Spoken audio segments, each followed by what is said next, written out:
ఓం నమ శివాయ. ఈరోజు పరమశివుని సందేశం ఏంటి అంటే, భక్త, ఈరోజు నీకు ఈ సంపదను ఇవ్వడానికి వచ్చాను. వెంటనే వచ్చి తీసుకో. నిర్లక్ష్యం చేశావంటే నేను కూడా ఏం చేయలేను. నమ్మకంతో విన్నావంటే నువ్వు వద్దన్నా సరే సంపద వస్తూనే ఉంటుంది. విని అర్థం చేసుకో. ఇది కేవలం సాధారణ విషయమేమీ కాదు. ఇది యాదృచ్ఛికము కూడా కాదు.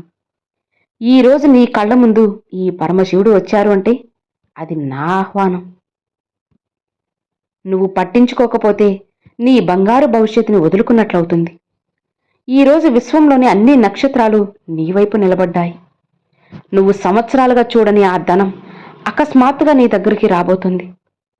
నీకు ప్రజలు ఇవ్వని ఆ గౌరవం ఇకపై నీ పాదాల దగ్గర ఉంటుంది. నీ శత్రువులు నిన్ను పడగొట్టాలని ఆలోచించేవాళ్ళు ఇప్పుడు నీ ముందు నమస్కరిస్తారు.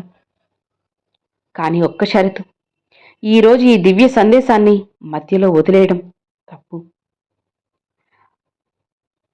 నీకు ధనం ఎంత అవసరమో నేను చూస్తున్నాను. నీ తలపై అప్పుల బాధ భారంగా ఉంది కదా. ఇంట్లో మనశ్శాంతి లేదు, రాత్రులు నిద్ర పట్టడం లేదు. అందుకే ఈరోజు మాట ఇస్తున్నాను. ఎటు నుండి లక్ష్మి నీ ఇంటికి మార్గం అడుగు పెడుతుందో ఆ ద్వారం యొక్క రహస్యం నేను చెబుతాను. అది నువ్వు ఊహించలేవు.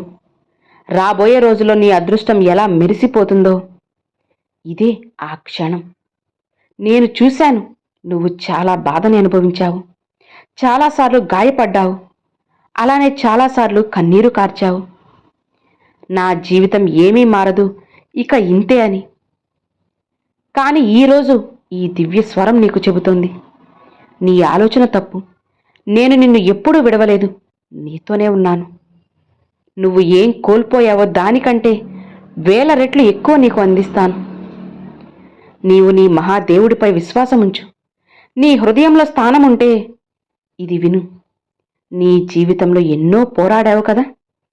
ఫలితంగా నీకు మోసం, అవమానం ఇవి మాత్రమే లభించాయి. నీవు ఇతరుల మేలు కోరావు, కానీ ప్రజలు నీకు చెడు చేశారు. చాలాసార్లు గాయపడ్డావు. ఇక ఏమీ మిగలలేదు అని నీకు అనిపించింది, ఎవరూ చూడనప్పుడు. ఈరోజు ఈ క్షణం అదంతా మారబోతుంది. నీ బాధని ఈ ప్రపంచం చూడలేదు, చూసినా పట్టించుకోలేదు. కానీ నన్ను నమ్ము, నేను ప్రతిదీ చూశాను. నువ్వు పదే పదే ఆలోచిస్తావు, చెడు కాలం ఎందుకు ముగియలేదు, ఈ బాధలు ఎన్నాళ్ళు అని. ఈరోజు చెబుతున్నాను, నువ్వు ఒంటరివి కాదు. ఎవరి తలపై అయితే ఈ పరమశివుని చేయి ఉంటుందో వాళ్ళని ఎవ్వరూ ఏమీ చేయలేరు. నీకు సంపద ఎప్పుడు వస్తుంది అని చూస్తున్నావు కదా. అయితే కాస్త మనసు పెట్టి నేను చెప్పేది శ్రద్ధగా విను. నువ్వు నన్ను ఎప్పుడు పిలిచావు, నేను ఎప్పుడూ విన్నాను. నీవు ఒంటరిగా ఏడ్చిన ప్రతి రాత్రి నాకు తెలుసు. ప్రపంచం చూడని నీ బాధ తెలుసు. నువ్వు అడుగుతున్నావు, శివా, నా కష్టాలు ఎప్పుడు పోతాయి, సంపద ఎప్పుడు వస్తుంది అని. అయితే విను, నేను నీకు 5 మార్గాలు చెబుతున్నాను. వాటిని ఆచరించు, నీ జీవితం మారుతుంది. మొదటి మార్గం, ఉదయం లేవగానే ఫోన్ చూడకు. ముందుగా నా పేరు జపించు. ఓం నమ శివాయ, ఓం నమ శివాయ అంటూ 108 సార్లు జపించు. అది నోటి జపం కాదు, హృదయ జపం కావాలి. నీ శ్వాసలో నన్ను అనుభవించు. లోపలికి శ్వాస తీసుకుంటూ ఓం నమ శివాయ అని అనుకో. నువ్వు నన్ను నిజంగా పిలిస్తే నీ చుట్టూ ఉన్న దుష్టశక్తులు దూరమవుతాయి, మాయమైపోతాయి. నీ మనసు అనేది హాయిగా ప్రశాంతమవుతుంది. ప్రశాంతమైన మనసే సంపదకు మొదటి ద్వారం. ఇక రెండవ మార్గం, నీ జీవితాన్ని పవిత్రం చేయి. సంపద రావాలంటే నీ ఆలోచన శుభ్రం కావాలి. అబద్ధం తగ్గించు. ఇతరుల గురించి చెడు మాట్లాడడం మానుకో. అసూయను పూర్తిగా విడిచిపెట్టు. ప్రతి సోమవారం కొన్ని నియమాల్ని పాటిస్తుండు. శివలింగానికి నీరు లేదా పాలు అభిషేకం చెయ్యి. చేతులతో స్మరించు. ఇలా చెప్పుకో, శివా, నా లోపల ఉన్న అహంకారాన్ని కడిగివేయి. నీ హృదయం శుభ్రమైతే సంపద నీ వద్ద ఖచ్చితంగా నిలకడగా ఉంటుంది అని తెలుసుకో. ఇక 3 మార్గం అనేది ధర్మంతో సంపాదించు. దొంగదారిలో వచ్చిన డబ్బు శాంతినివ్వదు, అది కష్టాన్ని తెస్తుంది. నువ్వు ఏ పని చేసినా నిజాయితీతో చెయ్యి. చిన్న పనైనా పరిపూర్ణంగా చెయ్యి. నీ సంపాదనలో కొంత భాగం పేదవారికి, ఆవులకి, దేవాలయానికి లేదా అవసరమైన వారికి ఇవ్వు. దానం చేసిన చేతులు ఎప్పుడూ కూడా ఖాళీగా ఉండవు. నీ చేతి ద్వారా ఇచ్చిన ప్రతి రూపాయి వేల రెట్లు తిరిగి వస్తుంది, నా ఆశీర్వాదంతోనే. ఇక 4వ మార్గం, నీ కోపాన్ని జయించు, సహనాన్ని పెంచు.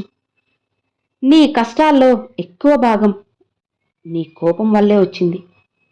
ఎవరైనా నిన్ను అవమానిస్తే క్షణమాగి నా పేరు చెప్పించు.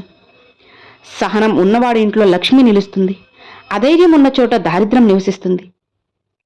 ప్రతి రాత్రి నిద్రించే ముందు ఆ రోజు నిన్ను బాధించిన వారిని క్షమించు.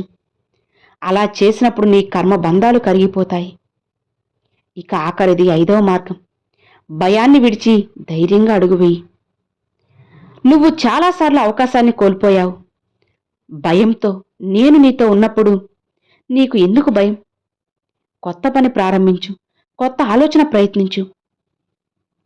విఫలమైతే నేనే నీకు పాఠం నేర్పుతాను, గెలిస్తే నేనే నీకు ఫలితం ఇస్తాను. ప్రతిరోజు ఇలా చెప్పుకో, శివా నేను ప్రయత్నిస్తాను, ఫలితం నీది. ఈ ధైర్యం ఉన్న చోట సంపద తలుపు అనేది తట్టకుండా లోపలికి వస్తుంది. నీ కష్టాలు శాశ్వతం కాదు, కన్నీళ్లు వృధా కాదు. నా నామాన్ని జపించు, నీవు కోల్పోయిన దానికంటే వేల రెట్లు ఎక్కువ ఇస్తాను. ఒంటరివి కాదు, ఆ పరమశివుడు ఎప్పుడూ కూడా నీతోనే ఉన్నారు అని నువ్వు అస్సలు మర్చిపోవద్దు. నీ శివుడు ఎప్పటికీ కూడా నీతోనే ఉంటారు. ఇక నిశ్చింతగా ఉండు అని పరమశివుడు ఈరోజు ఈ సందేశాన్ని తీసుకొచ్చారండి. సో విన్నారు కదండి, ఈరోజు ఆ పరమశివుడు పంపించిన సందేశం మీ అందరికి ఎంతగానో నచ్చింది అని అనుకుంటున్నాను. నచ్చితే లైక్ చేయండి, మరికొంతమంది ఈ వీడియో షేర్ చేయండి. ఫస్ట్గా మన ఛానల్ చూసారు సబ్స్క్రైబ్ చేసి సపోర్ట్ చేయండి ఫ్రెండ్స్. Thanks for watching. ఓం నమ శివాయ. శివాయ నమః.